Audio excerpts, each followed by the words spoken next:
it's so sad to see somebody leave this earth that was making an impact and doing so much. It's like, why him, you know?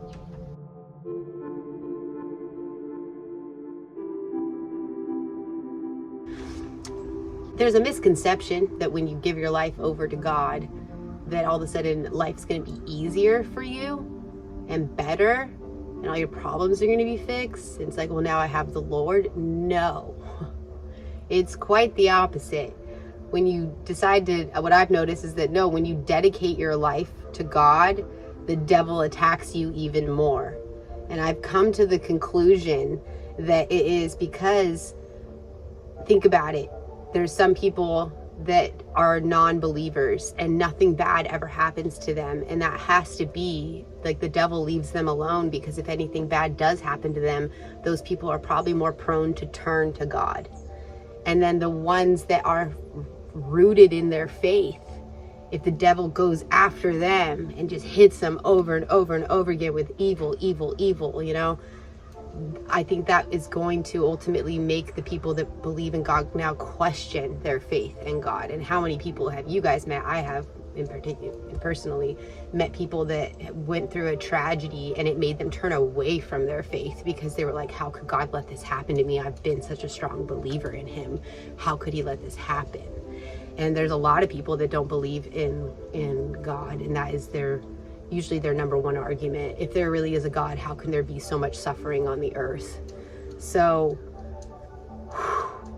Charlie was successful in his mission. We're saying that he wanted to be known for the courage that he had in his faith. It's like, well, you went out there and he publicly said, you know, I want to be a servant of God. I want God to use me. And the devil went after him. Evil went after him. I've had it personally happen in my own life.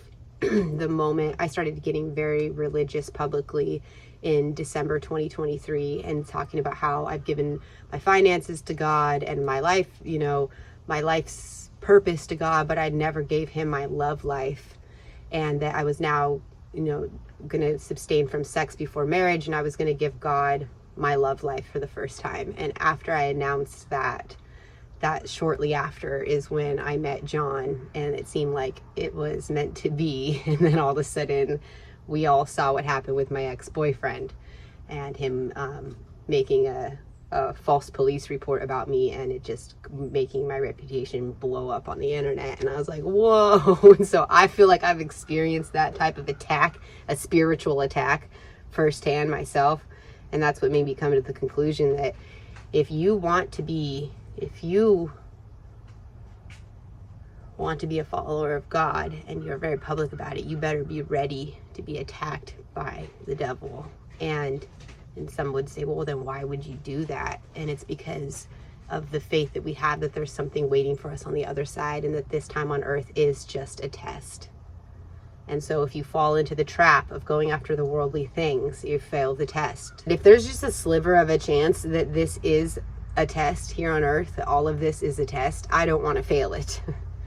And so that's what's always helped me gauge making the decisions in my life, like whether, you know, follow what fulfills the worldly desires or follow what will fulfill the promise of being able to enter some type of afterlife. I think I'm going to go with that, you know, because we know for a fact that there's good and evil, and without one, there isn't the other.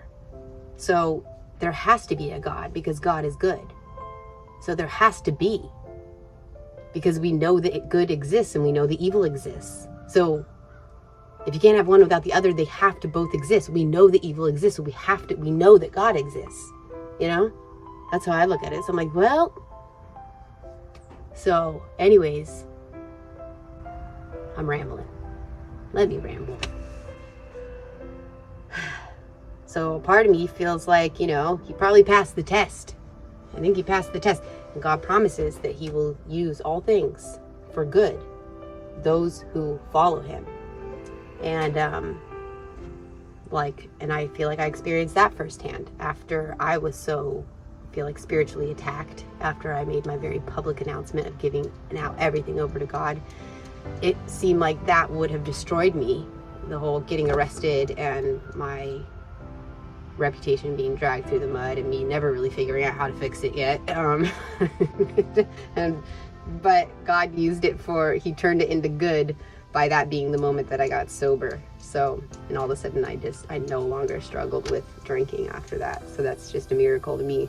And so again, I feel like I really have witnessed that. So I do know that even though Charlie has died and it seemed like, oh my gosh, this is so bad, I see God already using this to turn it into good by having this get so much national coverage.